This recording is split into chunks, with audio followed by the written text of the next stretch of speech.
구약성경 사무엘상 3장 1절부터 4절까지 함께 봉독하겠습니다. 이 사무엘이 엘리 앞에서 여호와를 섬길 때에는 여호와의 말씀이 희귀하여 이상이 흔히 보이지 않았더라. 엘리의 눈이 점점 어두워 가서 잘 보지 못하는 그때에 그가 자기의 초소에 누웠고 하나님의 등불은 아직 꺼지지 아니하였으며 사무엘은 하나님의 궤에 있는 여호와의 전에 누웠더라.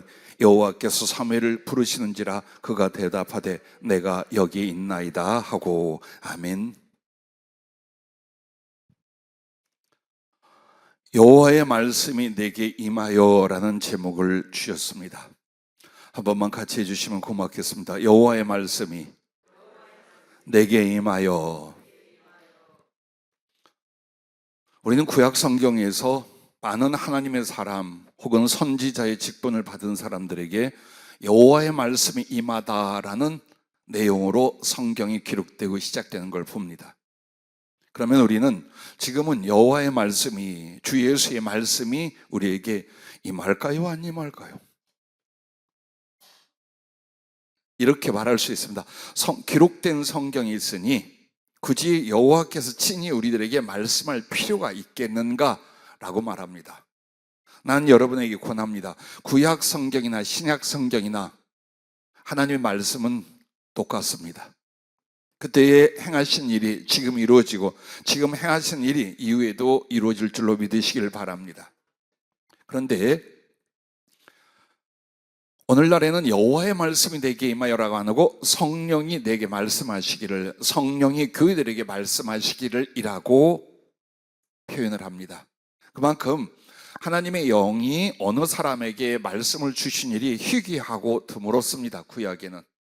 그러나 예수 그리스도의 십자가의 구속과 그 부활과 승천 이후에는 그 하나님의 신, 하나님의 영이 믿음을 갖는 모든 사람에게 부어지기 시작했습니다. 그렇게 해서 조금만 더 사모하고 순종하고 한다면 누구에게나 성령이 임하시고 그 성령으로 자기 안에 충분히 말씀하실 수 있습니다. 구약에 여호와께서 말씀하시니라, 여호와의 말씀이 내게 임하시니라 하고 성령이 우리에게 말씀하신 바가 다르지 않습니다. 그 내용은 다를 수 있어도 그 하나님이 그의 영으로 말씀하신 것은 지금이나 예전이나 같다고 믿으시기를 바랍니다. 오늘 사무엘이 어린 나이에 성전에서 수종을 들고 하나님을 경외하며 섬기고 기도하고 자라고 있습니다. 그런데 어느 날 밤 잠들려 하는데 여호와의 말씀이 어린 사무엘에게 들렸습니다. 그래서 대답을 했는데 이것이 하나님이 부르신 건지, 자기가 또 수종 들고 있는 엘리 제사장이 자기를 불렀는지를 짐작하지 못한 거예요. 그래서 내가 여기 있습니다 하고 어디로 가느냐? 제사장에게 쫓아갔어요. 나 불렀어요?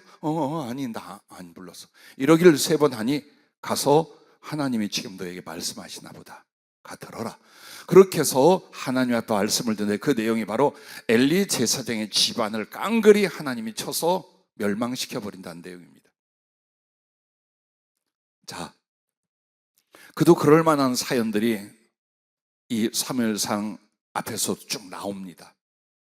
그런데 중요한 건 여러분에게 오늘 여러분과 나에게 있어서 누가 하나님의 말씀을 성령으로 들을 수 있는가에 대하여 오늘 이 3장 1절에서 3절에 나옵니다. 자, 하나님의 말씀이 성령으로 주어진 일이 엘리 제사장 때는 너무 희귀했다고 나와요. 영적 상태가 엘리 제사장부터 하나님 말씀을 받아야 될 사람이 전혀 듣지를 못해요. 보지도 못해요. 그리고 그 어떤 영역과 영적 지도 아래에 있던 이스라엘에 하나님의 말씀이 환상으로든 직접 말씀하든 잘 나타나지 않는 거예요. 그런데 이렇게 성경은 기록하고 있습니다. 엘리의 눈이 점점 어두워져 가서 잘 보지 못하는 그때에 그가 자기 초소에 누웠고라고 말합니다. 자, 육신적으로 눈이 어두워져 가는 걸 굳이 성경에 기록했겠습니까?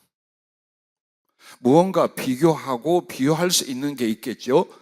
자, 이에 반하여 3절에 사무엘에 대해서 이렇게 말합니다. 하나님의 등불은 아직 꺼지지 아니하였으며 사무엘은 하나님의 궤에 있는 여호와의 전 안에 누웠더니 여호와께서 사무엘을 부르시는지라.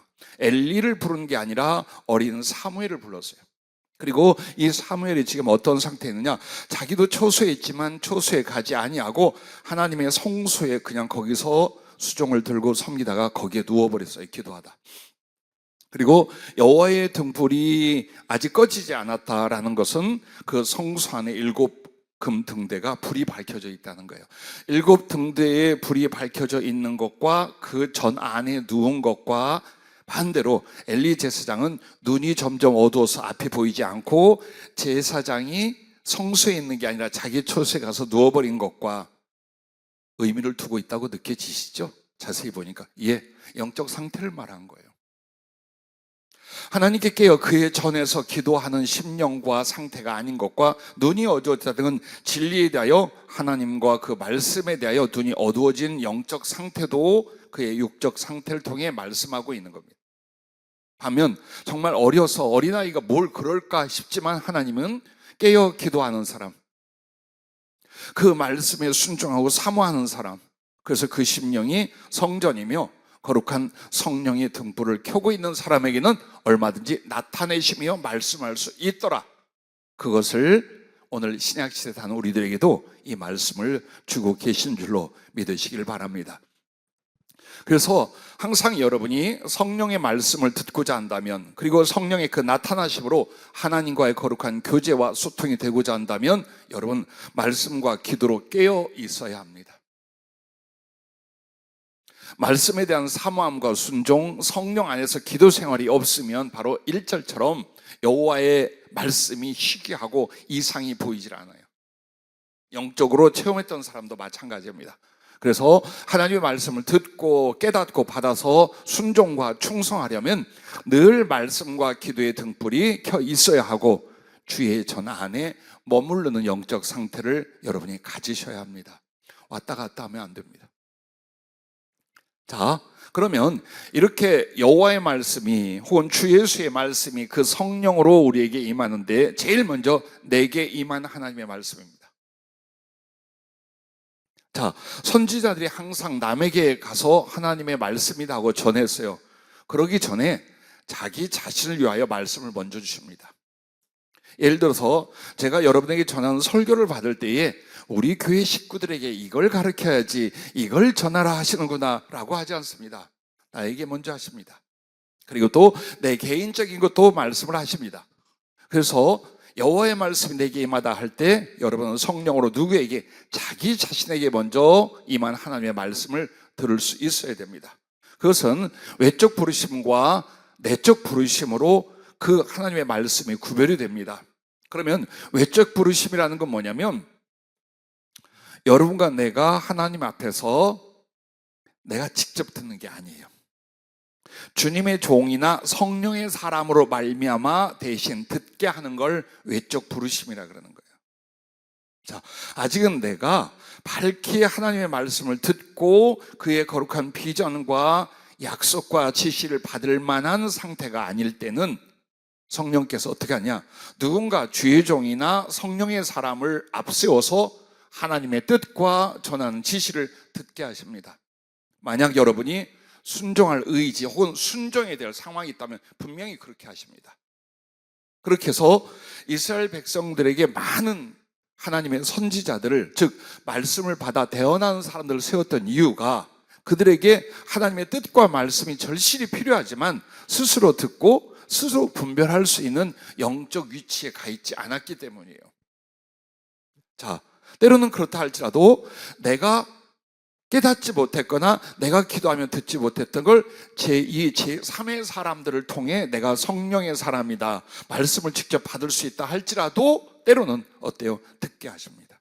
분별케 하십니다. 그래서 성령이 우리에게 하신 말씀은 내게 직접 할 수도 있지만 다른 사람을 통하여 혹은 먼저 성령으로 하나님의 말씀을 받고 보고 전할 사람을 통하여 반드시 여러분에게 전하게 됩니다. 매일같이는 아니지만 중요한 때에 혹은 여러분이 많이 어려울 때에 성령은 항상 여러분에 그렇게 오셨을 것입니다. 자, 그래서 지금 훨씬 어른이고 엄청난 영적 고참인 엘리 제사장은 못 들어요. 못 듣고 있어요.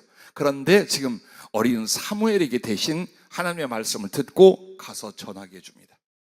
이처럼 여러분과 나에게 외적 부르심이라 할 수 있는 하나님의 말씀. 그러므로 보십시오. 에레미야 1장에 이 에레미야를 선지자로 부를 때에 그에게 여호와의 말씀이 내게 임하니라 라고 말합니다. 그러면서 여호와께서 내게 이르시되 너는 아이라 말하지 말고 내가 너를 누구에게 보내든지 너는 가며 내가 네게 무엇을 명령하든지 너는 말할지니라 라고 말씀합니다. 그래서 점점 성령으로 주신 말씀이 분명하잖아요. 그러면 이제 어떻게 합니까? 나에게서 듣던 말을 다른 사람에게 전하는 사역과 사명으로 가게 됩니다. 그렇게 해서 여러분과 나는 믿음과 겸손함으로 성령의 사람들에게 하나님의 뜻이나 지시를 받게 하시고, 그리고 다음에가 뭐냐? 바로 여러분에게 직접 말씀하시는 거예요. 그래서 사도 바울도 처음에 사울이라는 이름으로 예수님 믿는 사람들을 잡아 죽이고 대적하던 그에게 예수님이 직접 나타나시죠. 부활의 주님이. 그런데 그 뒤에 눈이 멀어 3일 동안 금식하고 기도할 때 누구를 보내냐? 전혀 이름이 없던 아나니아라 하는 제자 중에 한 사람을 예수님이 직접 만나서 어디로 가면 그가 이런 상태로 있다. 그 사람은 이렇게 나의 복음을 세상에 전할 사람이고 받을 고난도 크다. 가라. 그래서 그 사람에 대한 소문을 듣고 알고 있기 때문에 이렇게 성령 안에서 주님과 대화를 하고, 그리고 이 아나니아가 찾아갑니다. 그리고 그에게 전하고 손을 얹어 안수할 때 성령 임하여 눈이 열리고 성령 충만을 받고 바로 복음을 전하는 자로 이 사울이 한 사람이 바울이 되지요. 자, 이렇게 하나님께서는 우리들에게 직접 말씀하기 전에 여러 성령의 사람들을 통하여 여러분과 나에게 말씀해 줄 수 있다. 그러므로 항상 여러분은 심령이 열려 있고, 그렇게 해서 여러분과 나에게 들을 수 없을 때 대신 전해주기도 하고, 또 하나는 겸손의 훈련 때문에 그렇게도 해요. 내가 만약 성령으로 충만하다, 여러 가지 은사를 갖다 할지라도 나에게 깨우쳐 받아들일 수 있는 순종이나 복종을 위하여 겸손을 위해서 주님이 그렇게 하실 때도 있습니다. 자, 두 번째는 이제 하나님의 말씀이 여러분에게 어떻게 임하냐면 내적 부르심이에요. 즉 성령으로 직접 듣거나 깨닫게 하시는 거예요. 오늘 사무엘처럼 하나님께서 부르시고 말씀하는 바를 정말 때로는 고막을 통해 들리듯이 들리기도 하고, 때로는 가슴 깊은 곳에서 분명히 나의 인격이 아닌, 내가 생각하는 게 아닌데 누군가가 분명히 말씀하신 형태로 나옵니다.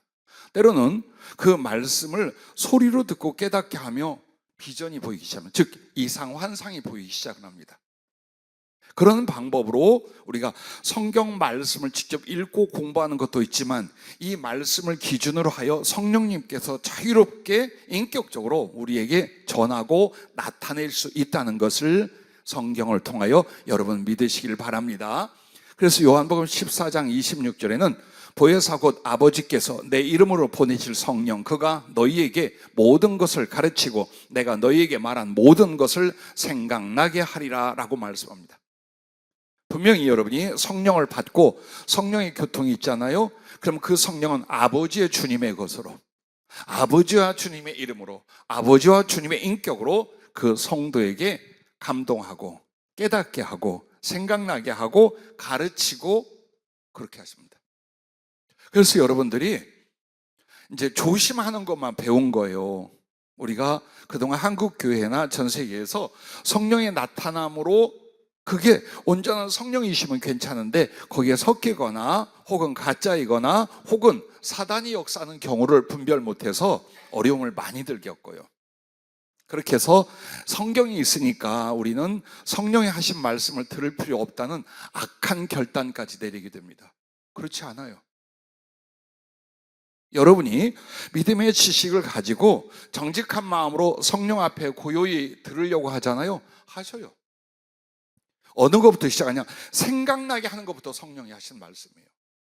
전혀 나와 대화하는 대화체가 아닌데 뭔가가 확 깨달아졌어. 그게 찔리거나 감동이 와서 그것 자체도 성령이 내 안에 말씀하고 계시기 시작한 거예요.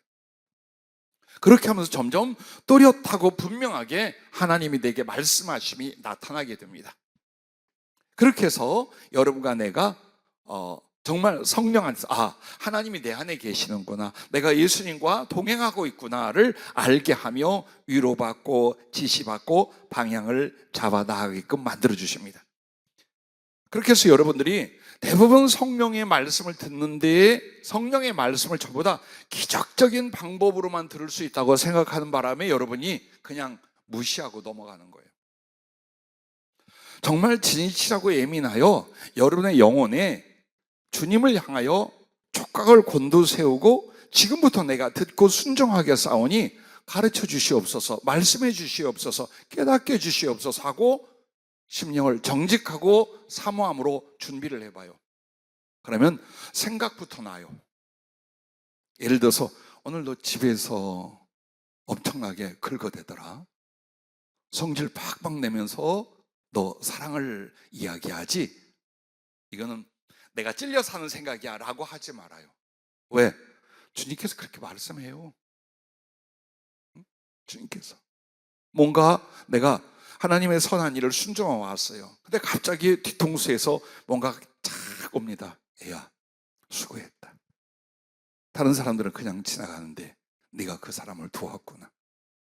너 그게 나의 일이다. 뭘 또 내가 이런 걸 이거 나 혼자 말하는 거 아니야? 아니요, 성령이 하시는 거예요. 그렇게 해서 여러분이 마음의 깨달음에서부터 생각남에서부터 그리고 점점 구체적이고 분명한 인격적인 소통의 말씀과 나타남을 경험해 가기 시작을 하게 됩니다. 근데 이제 이게 중요한 게 있어요. 분별과 순종이 있어야 돼요. 자, 정말 하나님이 내게 말씀하시는 건지 아닌지 여러분 이렇게 할 수 있어요. 사랑하는 아들아, 내가 너를 보고 싶어서. 저도요. 옛날에 어떤 분이 여기에서 그러고 있더라고. 근데 성령이 하시는 게 아니야. 그냥 자기 혼자 그러고 있어요. 많은 사람이 내가 하나님께 말씀을 받았다, 성령이 내게 말씀한다 해서 사람들을 부르기도 하고 뭐 가르치고 지시하고 잡아주고 해요. 근데 여러분에게도 분명히 성령의 말씀이 느껴지고 들려지는 지금 상태까지 오셨어요. 혹은 환상을 본다든지 혹은 듣는다든지 거기까지 왔어요. 그러면 어떻게 분별하냐 이거예요.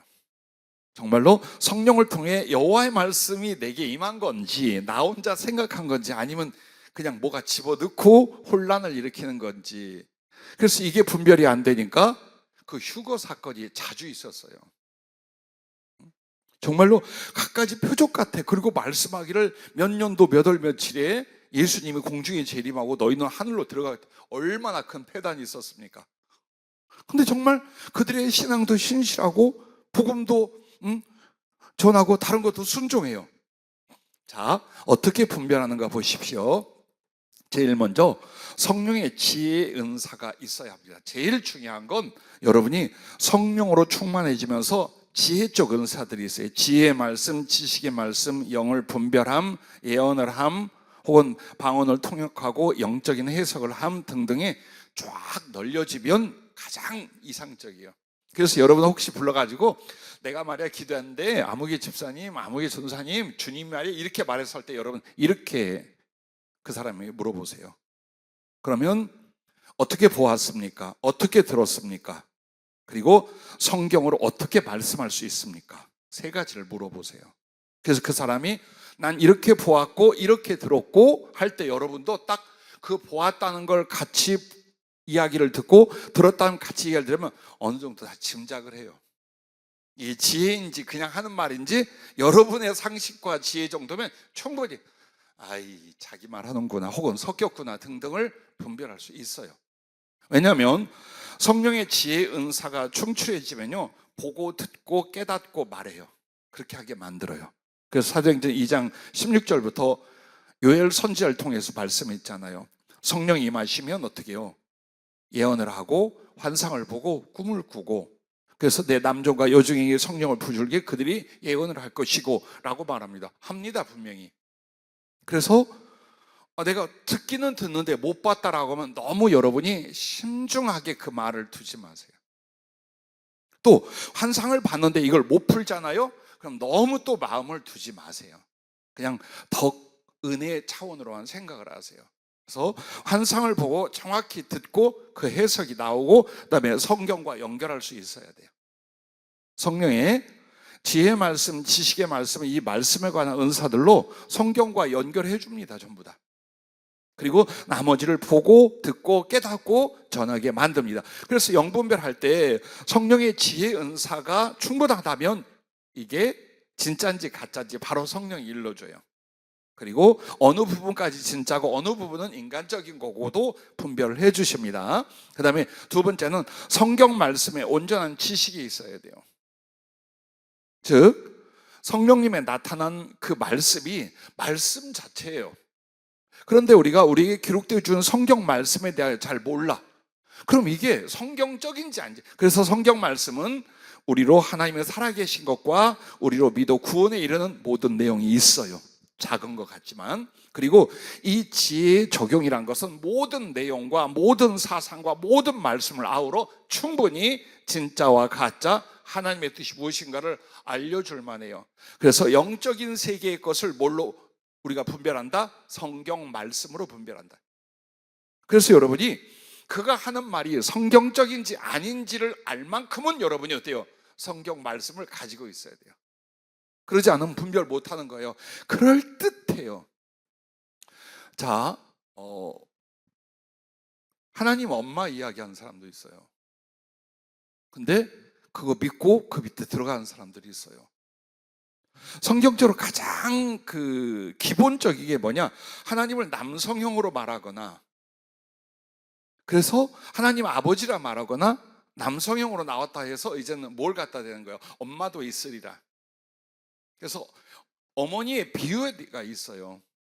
새 예루살렘에 대한 어머니에 대한 비유가 있어요. 근데 그것을 자기가 딱 차지하고 내가 하나님 엄마라고 해요. 그리고 어마어마해요.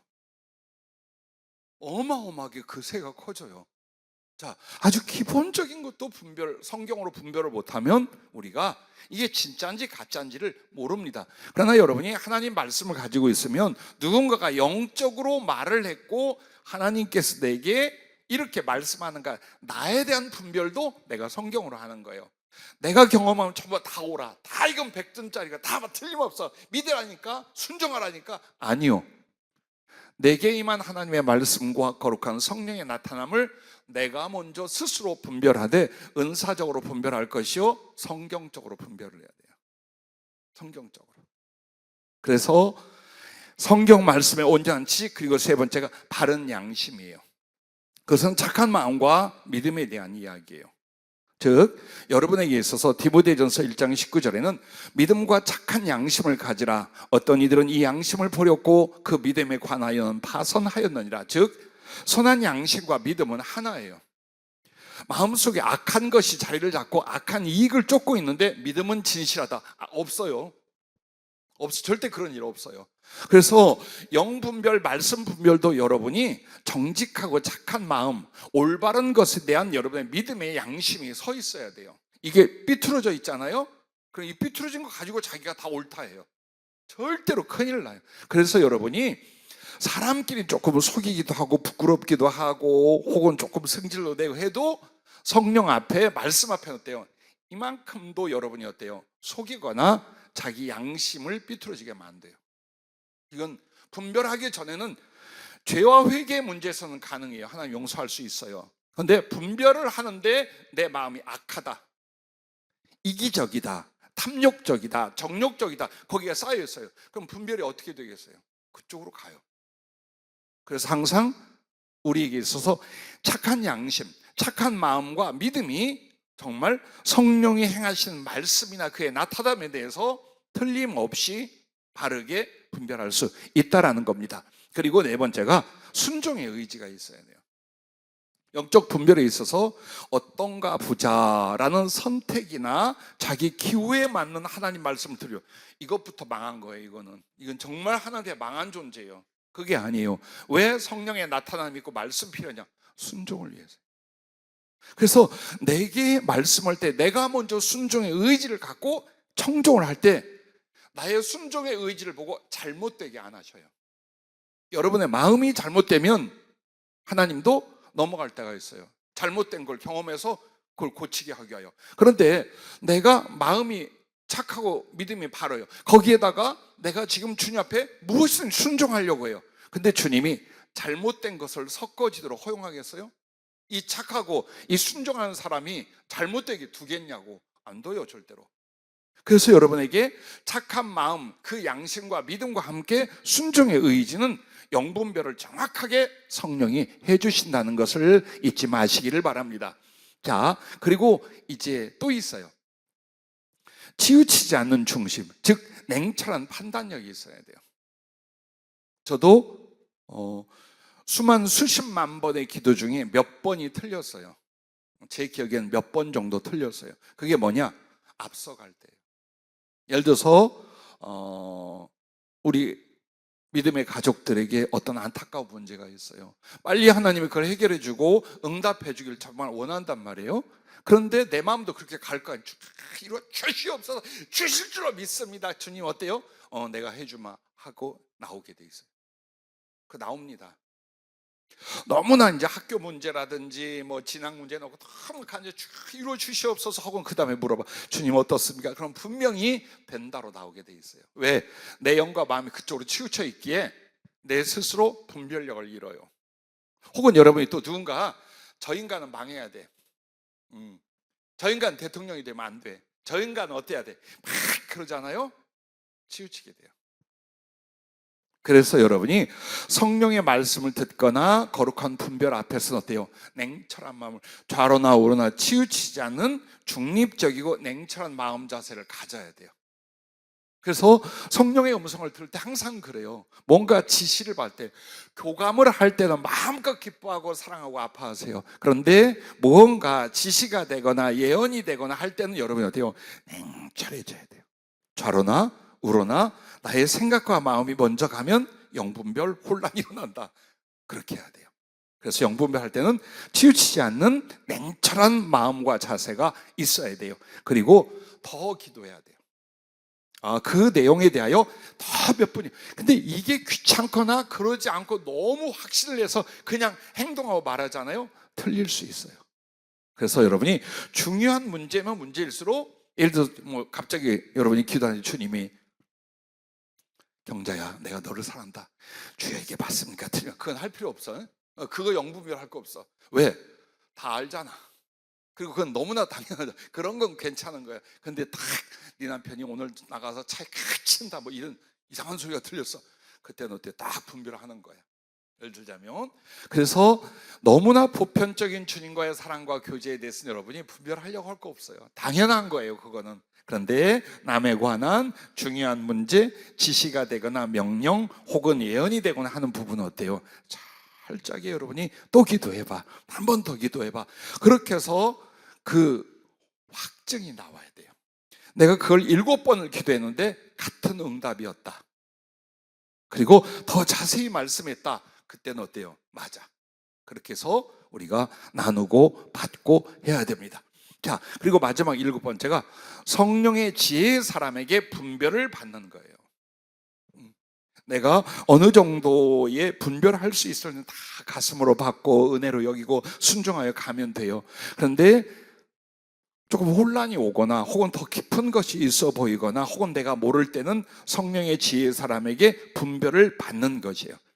그래서 고린도전서 14장 32절부터 33절 말씀을 보면 예언에 관한 이런 말씀이 있어요.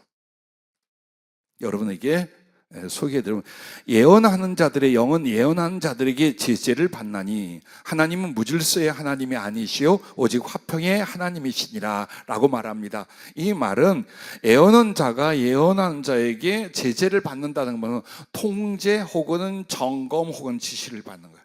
똑같이 성령을 받았어도 은사의 깊이와 크기에 따라서 통역 혹은 해석, 분별 혹은 더하여 보충함 등등으로 분별을 받게끔 하는 거예요. 이렇게 해서 7가지가 여러분에게 정말 성령으로 하나님이 말씀하고 나타낸 건지 아닌지를 여러분이 분별할 때 이게 꼭 잊지 말아야 돼요.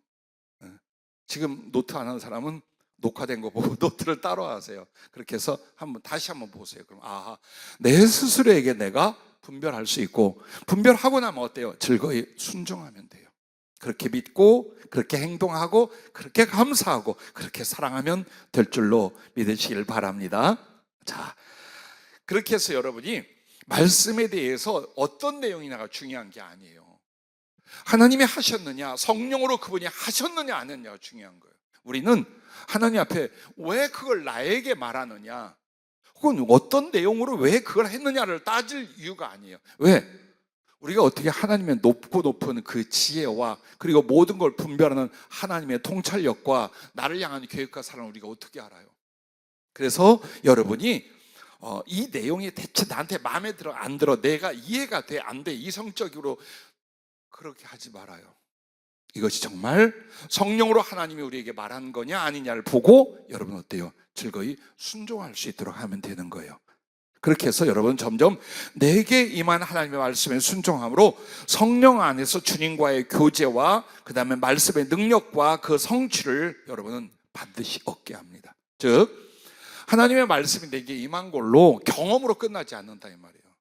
그걸 통해서 여러분 점점 어떻게 하냐, 성령 안에서 예수님하고 여러분 친밀함과 교제 속으로 들어가는 거예요. 정말 인격적으로 사람과 사람이 사랑하듯이요, 더 깊은 속으로 들어가서 하나님을 살아계신 것과 나를 어떻게 사랑하는가를 경험하며 그 안에서 성장하게 만들어요. 그렇게 하면서 이제 여러분 어떻게 되냐, 말씀 자체의 능력이 와요. 즉 그 말씀을 내가 믿고 순종하고 증거할 때에 그 말씀 자체가 힘있고 능력있게 나와 다른 사람에게 나타나기 시작해요. 그렇게 하고 결국 내게 주신 그 말씀은 이루어지는 걸 당장에 내지는 어느 순간에 이루어지는 걸 반드시 보게 돼요. 그래서 우리가 그 성취되는 걸 보면서 어때요? 하나님이 내게 말씀하셨구나, 성령이 우리에게 말씀하셨구나, 그것을 뒤에 가서 확증할 수 있게 만드시는 거예요. 자, 이제 여러분과 나에게 이게 있어요. 사람은 고쳐서 쓸 게 아니다, 이 아픈 속담이 있죠. 그 인간 다시 그래, 또 그래. 그러면 나나 여러분에게 왜 만약에 성품과 생각, 기질, 믿음 등등에 있어서 분명히 변화돼야 되고 버려야 하고 자라나야 되는데 잘 안 된 이유가 뭘까요? 여러분 혹시 기도하며 성령께 지시를 받거나 혹은 내가 깨달은 바로 아파하거나 그걸 고치기 위해 애쓰는 노력이 있거나 그러십니까? 특히나 기질, 성품에 있어서 왜 우리는 안 고쳐질까요? 왜 안 고쳐질까요? 여러분의 얼굴은 지금 무슨 소리, 우리 다 고쳤습니다 하는 얼굴이에요.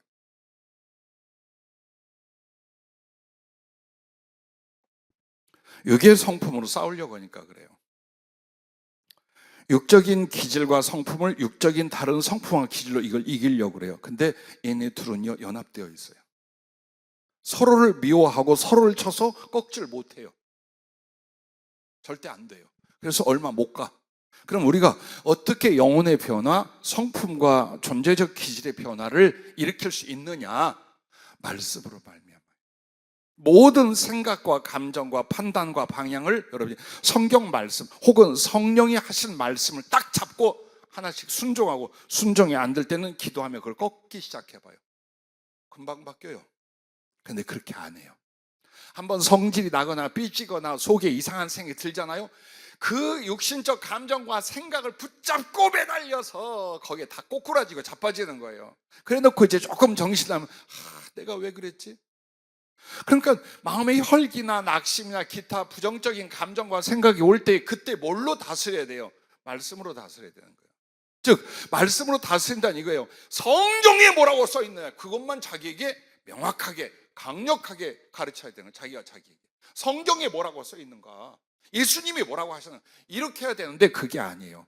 그거 성경이고 뭐고 말씀이 뭐고 다 제쳐, 그리고 있는 성질 다 내고 삐지고 딴 생각하고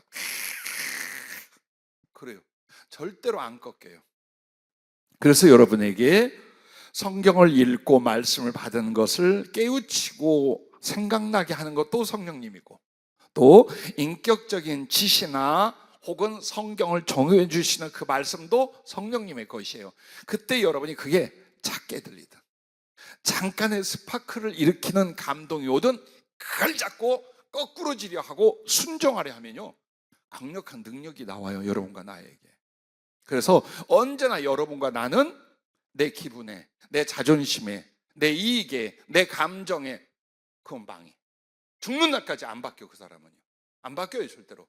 그런데 하나님 말씀에 지금 내가 어떤 분노가 일어났어요. 근데 주님 말씀이 바로 뭡니까? 온유하라. 그리하여 넘어지고 자빠지는 자를 건져낼 수가 있다. 그래서 그 온유라는 말씀이 어때요? 내게 생각나게 하시면 바로 여러분 어때요? 부글부글한 걸 바로 꺾어요. 나를 부서뜨려 주시옵소서. 교만하고 못돼 먹어서 내가 또 혈기를 내고 미워하고 있나이다 하고 온유로 돌아가 계속해서 말씀이 여러분에게 떠오를 거 아니에요. 응? 내가 너희에게 새 계명을 주니 내가 너희를 사랑하처럼 너희도 사랑하라. 그러므로 말미암아 우리가 그리스도의 제자가 될 수 있어요. 그리고 하나님은 이 사랑으로 말미암아 내게 사망에서 생명으로 옮겨왔단 말이에요. 내게 이게 구원이고 이 사랑할 수 있는 마음 바로 하나님께 복종이며 생명이야. 근데 내가 이걸 지금 어떤 생각과 다툼과 감정으로 말미암아 이거 박살내고 앉아있어? 그러고 있는 거야? 안 한단 말이에요. 그래서 우리의 사상도 인격도 가야 할 꿈과 모든 삶에도 무엇이 우리를 만져주고 바꿀 수 있는 하나님 말씀이에요. 그래서 여러분이 성령의 음성, 성령의 말씀 들리면 뭐 할 거예요? 환상을 보면 뭐 할 거예요? 안 듣는데, 순종 안 듣는데 뭐 할 거예요? 그러다 보면요, 교만해지기만 해요. 내가 말이야 기도하는데 나는 보고 들어. 근데 중요한 건 자기가 그걸 순종을 안 해. 그렇다면 열매가 있어요. 괴팍하고 교만한 성격, 성품만 남아요. 성령을 경험하고 있는데 이 사람이 희한하게 성격이 덕이 안 돼. 혹은 말이나 생활이 은혜가 안 돼. 그 이유가 뭘까요? 자기가 그 성령이 감동하고 준 말씀 앞에 자기가 복종을 않는 거예요. 그래서 여러분과 나에게는 자, 외적인 부르심으로 누군가를 통해 성령의 말씀을, 하나님의 비밀을 들을 수도 있어요. 내적인 부르심 안에서 성령으로 내가 교감하고 교통할 수도 있어요. 근데 중요한 건 뭐냐? 그걸 통해서 순종하는 거예요. 생각부터 감정부터 순종해 나가는 거예요. 그렇게 해서 여러분이 한 달, 1년, 3년, 7년, 12년 가봐요. 어떻게 될까요? 얼마나 아름답고 얼마나 선하고 얼마나 지혜롭고 얼마나 능력 있는 사람이 될까요? 우리가 이걸 안 하는 거예요. 이걸 안 해. 그래서 무슨 생각과 무슨 판단과 무슨 결정을 내릴 때마다 성경 말씀이 성령님을 통해 딱딱 여러분에게 올라와야 돼요. 올라와야 돼요. 그렇게 살아야 돼요. 그만큼 하나님 말씀은 우리의 믿음과 생명에 절대적이에요. 그리고 유일한 거예요. 말씀에는 우리가 바뀌질 않고 말씀에는 하나님을 알거나 사랑하거나 그의 일을 이룰 것이 없어요. 그래서 기록된 성경과 함께 성령님은 그 말씀의 적용과 더욱 실제적인 것과 인격적인 교제를 위해서 성령이 여호와의 말씀으로, 주 예수 그리스도의 말씀으로 여러분에게 임하는 줄로 믿으시기를 바랍니다. 할렐루야. 자, 그러면 이제 큰 두 번째는 이겁니다. 증거해야 할 하나님의 말씀이 있어요. 내게 임한 하나님의 말씀. 그래서 나를 가르치고 나를 고치고 나를 살리고 내게 약속이 되는 것도 있지만 이제는 어때요? 가서 전해야 될, 증거해야 될 말씀으로 여호와의 말씀, 성령의 말씀이 여러분에게 임합니다. 자, 그래서 사도행전 1장 8절에도 오직 성령이 너희에게 임하시면 너희가 권능을 받고 예루살렘과 온 유대와 사마리아와 땅끝까지 이르러 내 증인이 되리라 하시니라 라고 말합니다. 즉, 나 혼자만 품고 있는 게 아니에요. 이제 그 성령님이, 그 예수님이 우리에게 나아가 구원의 복음을 전하게 하신다는 겁니다. 그래서 성령님이 임하면 보세요, 이 기능을 앞에서 말씀드린 사도행전 2장 16절부터 이렇게 말합니다. 이는 곧 선지자 요엘을 통하여 말씀하신 것이 일렀으되 하나님이 말씀하시기를 말세에, 즉 예수 그리스도 이유를 말세라고 성경은 말합니다. 내가 내 영을 모든 육체에 부어주니, 즉 모든 인간에게 다한다는 뜻이 아니에요. 믿음의 사람들에게, 그러나 그 믿음의 사람들에게 보편적으로 이제 부어주신다는 겁니다. 너희의 자녀들은 예언할 것이요 너희의 젊은이들은 환상을 보고 너희의 늙은이들은 꿈을 꾸리라. 그때에 내가 내 영을 내 남종과 여종들에게 부어주리니 그들이 예언할 것이요 라고 말합니다.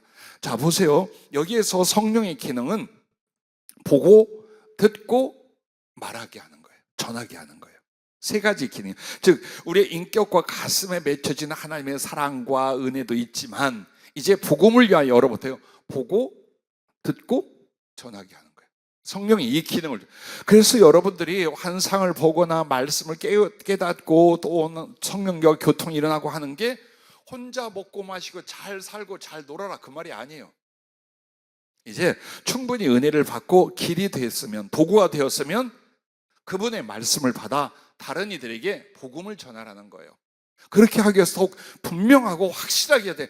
그저 대충 적당히 지절거리는 그 복음 전도가 아니라 정말 듣고 보고 깨닫고 말하게 하는 성령님의 나타내심과 그 지혜로 말미암아 복음을 전하게 하신다는 거예요.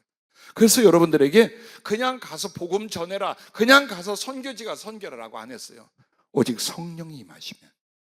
그리고 아버지가 약속하신 것이 임할 때까지 예루살렘을 떠나지 말고라고 했어요. 즉 성령에 잡히기를 그렇게 기도하고 순종하고 하나님의 말씀의 도구로 자기를 준비했어야 하는 거였어요. 왜? 여러분과 내가 바빠지잖아요. 말씀과 기도에 전심전력 못해요. 성령 받기 위하여 전심전력 못합니다. 여러분 아실 거예요. 기도하기도 바빠. 피곤하고 힘들어 기도하기도 바빠요. 그리고 머리 쓰고 몸으로 일하면서 이 사역을 어떻게 이루어야지, 이 사역을 어떻게 이루어야지 이쪽으로 가죠. 주여 성령에 잡히게 없었어. 오직 말씀과 기도 속에서 성령에 이거 잘 안 나옵니다. 그래서 주님이 제자들이 그 상태로 가지 말고 성령에 잡힌 뒤에 늦지 않아 라고 말씀을 했던 거예요. 자, 그래서 여러분들에게 성령이 임하시면 자기에게 개인적인 은혜와 주님과의 교제를 위하여 말씀을 주시고 그 말씀이 보고 듣고 깨닫고 나아가 전하기까지 한다. 그래서 이제 그걸 통하여 성령님이 남에게 전하게 하는 거예요. 그럼 그 내용은 첫째로 항상 전할 말씀, 복음 전도예요. 자, 하나님의 뜻, 예수님의 소원을 보세요. 디모데전서 2장 4절에 하나님은 모든 사람이 구원을 받으며 진리를 아는 데에 이르기를 원하시느니라. 하나님의 소원이 이거란 말이에요. 다 구원받고 다 하나님의 진리를 알기를 원하는. 누굴 통해? 여러분과 나를 통해 하는 거예요. 우리를 통해 그걸 하시고자 하는 거예요. 그러므로 은혜이며 동시에 사명이고 책임이라는 거예요. 그냥 여러분이 나만 좀 편안하게 살고 나만 좀 은혜롭게 살자. 아니요. 그 믿음 아니에요, 여러분. 그건 믿음 아니에요, 절대로. 우리의 믿음이란 건 그분이 내게 복음이 되어주시고 그 복음을 내게 주심으로 내가 주의 삶과 생명을 얻었어요. 이 사랑과 하늘을 받았어요. 근데 그 하나님 바로 이 사랑으로 말미암아 저 생명을 살리기 원하여 우리 속에 있는 복음과 하나님의 생명을 내 가슴에 일어나는 사랑으로 전하게 하는 거예요. 이거 전체가 구원 얻는 믿음이에요. 그래서 여러분을 2차로 부르실 때가 있어요. 1차는 예수 믿어 구원받는 자래. 2차는 복음을 전할 사명자로서 여러분과 나를 다시 나게 하는 때가 있어요. 빨리 와야 돼요. 그게 세월 다 보내고 받을 수 있는 은혜 놓쳐버리고 뒤늦게 깨닫잖아요. 마음은 원이로되 이 몸뚱이가 따라가질 못해. 그러므로 조금이라도 빨리 여러분이 믿어 구원의 확신을 가지면 그때부터라도 이 복음을 전하려고 은혜를 구하고 말씀을 구하고 영원 사랑에 자기를 던지며 복음을 전할 수 있기를 바랍니다. 특별히 이제 주님 앞에 주님의 종이요 혹은 사명자요 하는 분들 잘 들으세요. 디모데후서 4장 1절 2절에 이렇게 말합니다. 하나님 앞과 살아있는 자와 죽은 자를 심판하실 그리스도 예수 앞에서 그가 나타나실 것과 그의 나라를 두고 엄히 명하노니 너는 말씀을 전파하라. 때를 얻든지 못 얻든지 항상 힘쓰라. 범사의 오래 참음과 가르침으로 경책하며 경계하며 권하라. 가까운 믿음의 형제들에게 권할 것과 나아가 복음을 전하는데 때를 가리지 말고 상대를 가리지 말고 누구 앞에서? 우리를 명령하셨고 심판하실 하나님 앞에서 그 두려움과 거룩한 사명을 가지고 언제든지 여러분 어때요? 복음을 전할 수 있어야 돼요. 성령이 내게 주시고 내가 성경을 직접 채취하여 읽었을지라도 상관없이 그 하나님의 말씀을 잘 준비해요. 어떻게 믿어? 어떻게 구원을 받았는가? 복음의 내용은 바로 그 부분이에요. 그래서 여러분과 내가 복음을 전하는 생활이 깊어지고 복음은 전하면 전할수록 세 가지가 더해진대요. 믿음과 능력과 복이라고 하셨어요. 당연히 복음을 전하는 사람은 믿음이 커져요. 모든 말씀의 확신과 그리고 체험을 갖기 시작을 해요. 전할 때마다. 그러면서 동시에 뭐냐? 성령의 나타남과 능력이 일어나기 시작을 해요. 정말 되네? 사람이 바뀌네? 사람에게 변화가 일어나네? 표적이 일어나네? 보게 됩니다. 그러면서 복이 임한다는 건 뭘까요? 심령과 삶에 필요한 것들을 주님이 채워줘요. 자, 알곡을 터는 그 소에게 망을 씌우지 말라라고 율법에 했어요. 바울은 이 말이에요. 어찌 소만을 위한 거냐? 그게 복음을 전하는 자를 위한 말이지. 즉 여러분이 복음을 전하는 소같이 일한다. 그러면 여러분의 입을 막고 먹을 거 필요한 거 안 주시면서 복음 전하는 일만 하지 않는다는 거예요. 오히려 복음을 전하지 않으며 주님 앞에 은혜를 얻고 주를 위해 살아보려 할 때보다 훨씬 많은 은총과 복이 복음을 전하는 그 자리, 그 세월에 일어난다는 것을 말씀하고 있습니다. 자, 이렇게 항상 전할 말씀 복음 전도와 함께 이번 뭐냐? 권면과 위로예요. 사람들에게 여러분은 무조건 전도가 아니라 이제는 그 하나님의 말씀, 내게만 말씀을 가지고 사람들에게 권면하고 위로하는 일이에요. 골로새서 3장 16절에 그리스도의 말씀이 너희 속에 풍성히 거하여 모든 지혜로 피차 가르치며 권면하고 라고 말합니다. 즉 여러분 주제 넘는 게 아니에요. 믿음의 사람들이 성령의 말씀을 가지고 혹은 내가 깨닫고 은혜스러운 성경의 말씀을 가지고 사람들을 위로하고 돕고 힘을 주고 하는 건 사명이에요. 여러분 혼자 믿음 생활을 잘하는데 나보다 더 성경 말씀 잘하는 그런 생각하지 말아요. 대신 정말 주제 넘으면 안 돼요. 쓸데없으면 안 돼요. 여러분 안에 충분히 하나님 말씀의 은혜와 지식이 있고 성령님의 말씀과 교제가 일어날 때 하는 거예요. 그거는. 아니면 뭐가 되겠어요? 내 생각에 말이야 이렇게 나옵니다. 그거는 이렇게 살아야 되는데 내 생각은 그래 나 그렇게 살았거든 이거밖에 안 돼요. 그래서 여러분은 하나님 말씀에 성령님의 말씀이 같이 겸하여진 은혜를 가져야 됩니다. 자, 여러분이 왜 말씀으로 사람에게 시험은 잘 들게 하는데 위로가 안 되느냐? 분명히 나는 하나님 말씀으로 권면을 하고 성령 안에서 권면했는데 이상하게 얼굴이 밝아지질 않아. 위로받은 것 같지가 않아. 그다음부터 나하고 대화를 안 하려고 해. 그 인간이 못돼서 그래요. 내가 뭔가 잘못했어요. 응? 자기가 잘못. 그 위로 아니야. 위로는 위로의 열매가 맺혀야 돼요. 그래서 말도 잘해야겠지만 여러분 이게 있어요. 골로새 3장 12절 14절까지 보면 그러므로 너희는 하나님의 택하사 거룩하고 사랑받는 자처럼 긍휼과 자비와 겸손과 온유와 오래 참음을 옷 입고 누가 누구에게 불만이 있거든 서로 용납하여 피차 용서하되 주께서 너희를 용서하신 것 같이 너희도 그리하고 이 모든 것 위에 사랑을 더하라. 이는 온전하게 맺는 때니라. 바로 여러분 이겁니다. 우리의 마음과 말과 행위에서 진짜 사랑과 긍휼과 자비를 나누고 있어야 돼요. 그리고서 말씀으로 위로하는 거예요. 근데 그건 없어. 아주 쌩쌩해. 그냥 관계가 쌩쌩하고 별로 따뜻하지도 않는데 어느 날 내가 말이야 기도하는데 아무 게 없으면 들어봐. 하지 마라. 그렇게 하는 거 아니에요. 내가 환상을 봤는데 말이야 집사님이 어떻고 근데 평소에는 친하지도 않고 별로 따뜻하지도 않아. 근데 와서 그럼 이제 상대니까 잘난 체고 있네. 나도 알아. 난 지금 그게 필요한 게 아니라 난 지금 아프다고. 난 지금 마음이 죽을 것 같다고. 네 잔소리 들을 게 아니라. 그래서 얼굴이 울그락불그락해질 거예요. 얼른 그쳐. 평소에 사랑하고 진실하게 우정을 나누고 남을 도우세요.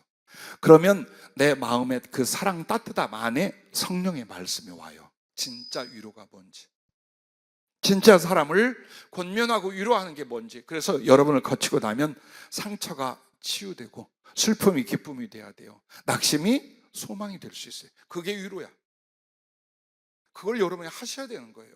그냥 만나면 허허 웃거나 아니면 속상해하고 헤어지는 관계가 아니라 교회 믿음의 형제들을 만나든 친척, 혈육들을 만나든 혹은 누군가 나의 직장, 사업하는 사람들을 만날 때 여러분 어때요?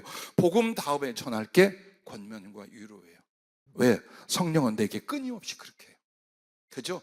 여러분 안에 얼마나 따뜻한 하나님, 얼마나 사랑스러운 하나님, 죽을 자리에도 일어나게 만드는 주님의 말씀과 그의 인격을 경험하면서 그걸 어찌 내 가슴에 두고 말아요.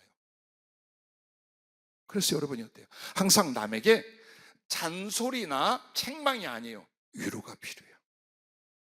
정말 위로가 필요한 거예요. 왜? 성령님 자체가 여러분과 나에게 오신 이유가 위로를 위해서 그런 거예요. 그래서 그 성령님을 쫓아 하나님의 은혜와 말씀을 나눌 때 여러분은 무엇을 더욱 사모해라? 바로 권면과 위로를 더 사모하고 평소에 나의 삶이 그와 함께 한마디의 위로는 큰 위로와 열매를 만들게 한다는 것을 잊지 마시길 바랍니다. 자, 특별히 여러분과 내가 고린도전서 14장 1절부터 4절 말씀에 이렇게 말합니다. 사랑을 추구하며 신령한 것들을 사모하되 특별히 예언을 하려고 하라. 자, 사랑을 추구하며 신령한 것들을 사모하되 특별히 예언을 하려고 하라. 그런데 이게 일반적 예언은요, 전부 다 아주 신비한 어떤 일들이 나중에 세상에 일어날 거다, 이걸 말하는 게 아니에요. 대부분 뭐냐? 권면과 위로예요. 고린도전서 14장에 나오는 예언은요, 전부 다 대부분 보면 장래일을 말하는 것도 있어요. 더 중요한 거 뭐냐? 교회 내에서 혹은 사람들에게 두 가지를 하는 거, 위로하는 일과 하나님의 살아계신 표적이 되게 하는 일이에요. 그게 성령의 말씀 중에 예언 쪽에서 일어난 일들이에요. 그래서 이렇게 말합니다. 특별히 예언을 말하라고 하면서 방언을 말하는 자는 사람에게 하지 아니하고 하나님께 하나니 이는 알아듣는 자가 없고 영으로 비밀을 말함이라. 그러나 예언하는 자는 사람에게 말하여 덕을 세우며 권면하며 위로하는 것이요, 방언을 말하는 자는 자기의 덕을 세우고 예언하는 자는 교회의 덕을 세우다니라고 말합니다. 자, 여러분에게 임한 성령의 말씀이 내 개인에게 주신 하나님의 은혜예요. 그러면서 이제 다른 사람에게 어떻게 하라? 복음을 전하는 일과 함께 여러분 어때요? 위로자가 돼야 돼요. 즉 성령의 사람, 성령으로 하나님의 말씀을 우리가 받을 수 있다면 여러분은 뭐가 있어야 돼요? 충분하게 사람을 세울 수 있는 사람, 살릴 수 있는 사람, 치료할 수 있는 사람, 용기를 줄 수 있는 사람, 기쁨을 줄 수 있는 사람이 돼야 돼요. 그래서 성령이 직접 여러분에게 말씀을 주고 지혜로 증거를 주는 거예요. 그것을 여러분이 잊어서는 안 돼요. 그래서 예언하는 사람 많고 성령의 말씀을 받는 사람이 많을수록 그 교회는 어때야 돼요? 능력 있고 지혜롭고 따뜻한 사랑이 풍성해야 돼요. 덕스럽고. 그런데 만약에 나도 성령을 받고 나도 말씀을 받았다는데 막 이쪽 치고 저쪽 치고 이렇게 상한 거, 이 파나는 거 저 파나 그러잖아요. 그것은 성령이 잘못 임한 게 아니라 우리가 그 성령의 임하심과 말씀의 목적을 잘못하는 거예요. 그걸 잘못하는 거예요. 여러분과 내가 성령의 권면과 위로의 말씀을 받아 전하고 나누잖아요. 그러면 그럴수록 영과 육과 삶과 사역이 풍요로워질 것이다 라고 약속을 했어요. 당연히 영혼의 풍요는 당연하죠. 성령의 위로나 따뜻한 사랑을 경험하는. 근데 육이라는 건 뭘까요? 육체도 그 사랑과 위로 안에서 힘을 얻고 치유될 거래요. 그리고 물질적인 문제도 하나님의 사람을 위로하는 자들에게 줘요. 여러분 절대 이 말 하지 마세요. 내가 돈 벌어서 주일하겠다. 지금 해. 지금 해. 없을 때 해. 가난할 때. 그게 더 값진 거예요. 그냥 항상 생각을 해요. 내가 뭐 하나 잘 되면 어떤 큰일을 해서. 아니요. 그때 누가 못합니까? 그때 못할 사람, 물론 안 할 사람도 있어요. 그래도. 근데 그때 가서 하는 거 하고 내가 오늘 사랑을 위하여 순종하는 일은요, 깊이와 크기가 전혀 달라요. 그리고 주님은 뭘 보고 해요? 여러분의 믿음과 먼저 행함을 보고 역사를 하기 시작을 해요. 그렇게 해서 여러분이 이렇게 위로하고 하는 것이 영적인 권면과 말씀으로만이 아니라 나중에는 어떤 달란트와 물질로도 남을 위로하고 돕게 만듭니다. 그래서 나의 삶과 사역이 풍요로워질 것을 말했습니다. 자, 이제 성령의 지시와 예언 부분입니다. 우리가 전할 말씀 중에 성령의 지시나 예언, 이제 아주 깊고 강한 거요. 이쪽에 대해서 오늘 사무엘이 어떻게 했어요? 네, 엘리 제사장이 했어요. 그리고 엘리 제사장이 사무엘에게만 만 들은 것이 아니에요. 하나님의 사람으로 3장에 저쪽에 가면, 앞쪽 2장으로 가면은 이미 했어요. 그렇게 받았어요. 그래서 그 하나님의 사람은 이름이 안 나오지만 강력하게 엘리와 엘리 집안에 대하여 하나님의 말씀 예언을 전했어요. 그리고 나서 한 번 더 어린 사무엘에게 예언을 하게 하고 하나님의 지시를 전하게 합니다.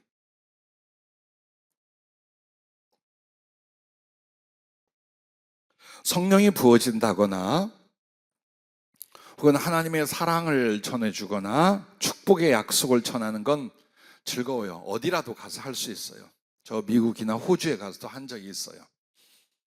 사람 살리는 일이니까 얼마나 신나서 했는지 몰라요. 그런데 때로는 내 경험에는 그래요. 회개시키러 보낼 때도 있어요. 그것도 별로 안면이 없는 주의 종들이거나 혹은 교회 중직들에 대해, 다른 교회 중직들이라든가에 대하여 우리 교회 식구라면 나 좀 봐, 이리 좀 와봐 하면 되잖아요. 때로는 집회를 가거나 혹은 성령의 지시로 그저 겨우 안면인데 가서 너 회개하면 망한다, 너 죽는다, 이거 전할 때 있어요. 그래서 예전에 말했죠. 뺨도 맞고 멱살도 잡혀보고 정말 뭐 2단 3단 소리를 들어봤어요. 근데 얼마 지나면 결과가 나와요. 사람들에게, 순종한 사람들에게는 거기에 대하여, 불순종한 사람들은 그 비참함에 대해 결과가 나와요. 어쨌든 여러분과 나는 어쩌면 이제 나에게 주신 말씀으로 전도하는 정도, 위로하는 정도에서 이제 중차대한 일을 내가 사랑하는 사람들에게 혹은 모르는 사람들에게 전할 그 말씀도 주신다는 거예요. 그래서 그 대상은 개인, 가정, 교회, 어떤 단체, 한 국가에 이르기까지예요. 자, 그 전에 여러분과 내가 성령의 지시와 예언을 온전히 받고 전하려면 이걸 지키셔야 돼요. 그냥 무조건 우리가 나도 하나님께 들었어, 내게 성령이 말씀하셔서 할 게 아니에요. 자, 그것을 온전히 받고 온전히 전하면 제일 먼저 중요한 게 먼저 성령 충만하라는 거예요. 왜? 모든 은사가 그 은사만 툭 튀어나오게 주지 않아요. 둥그렇게 주셔요. 즉 전인격이고 우리 주님과의 전체적인 관계 안에 은사를 주셔요. 즉 한마디로 성령 충만한 가운데서 하나님의 지혜의 말씀도, 지식의 말씀도, 예언의 말씀도 강하고 정확하게 나와요. 그래서 일단은 우리가 하나님의 말씀을 들었다, 여호와의 말씀이 성령의 말씀 내게 임하여라고 할 때에 성령 충만한 상태로 가셔야 돼요. 지금보다 더, 그보다 더 충만해지려 해야 됩니다. 그리고 두 번째는 그리하여 지혜와 예언의 은사를 받아야 됩니다. 그때는.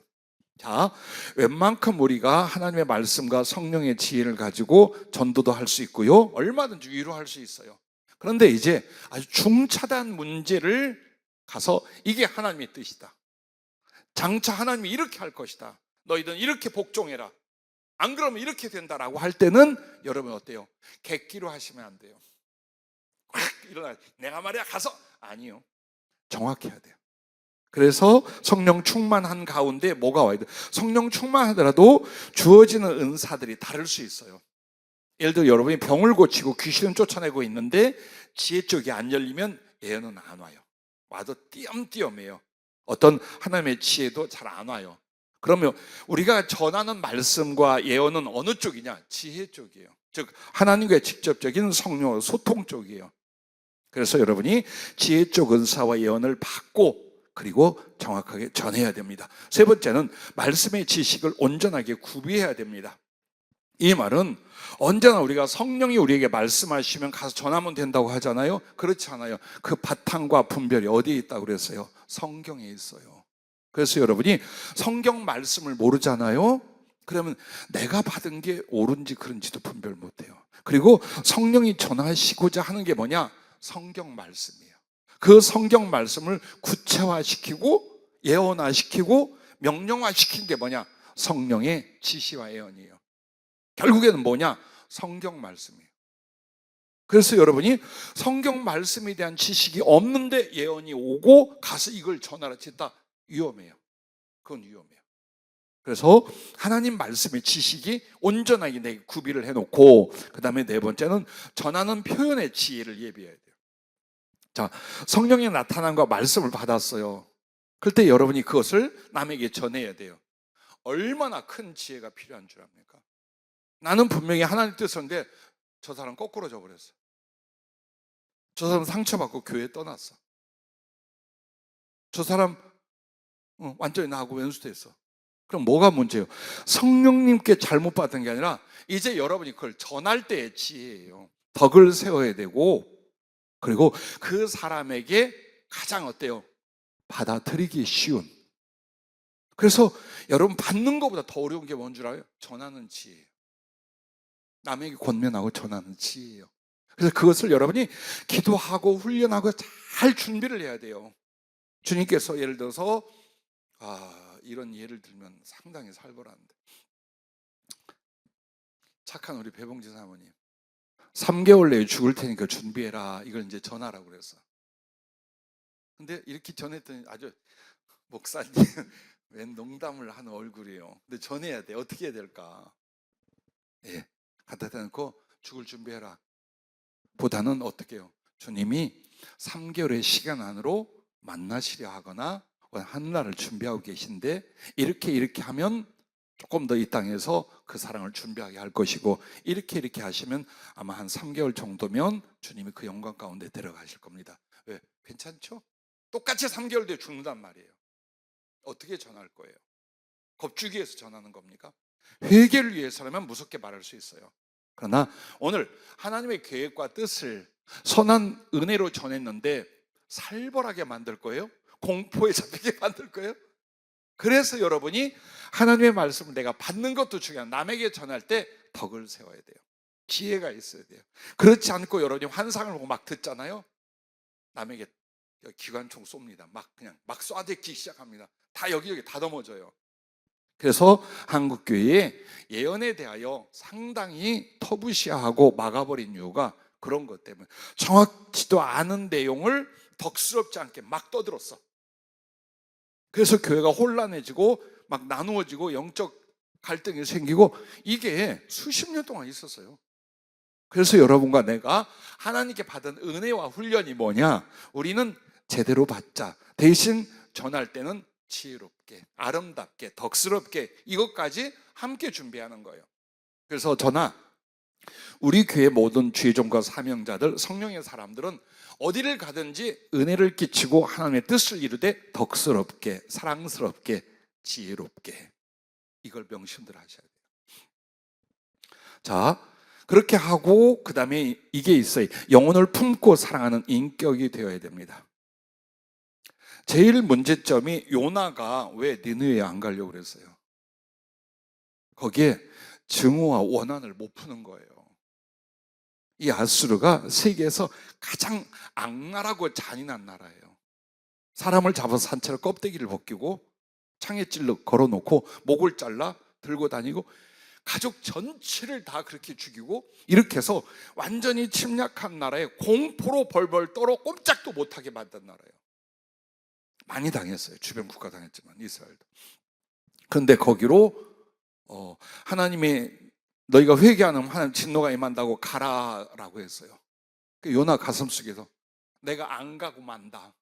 안 가서 그것들 다 회개고 뭐고 없이 다 죽여버리든지 하나님 앞에 진노를 받아 그냥 멸망하게 만다. 나 바다에 던져버려라. 기질이 이런 사람들이 많아. 주의종 중에. 사람에게도 온유하지만요, 기질이 그런 주의종들이 많아요. 왜? 더 강력한 복음 전파의 사역은요, 선비가 아니고 학자가 아니에요.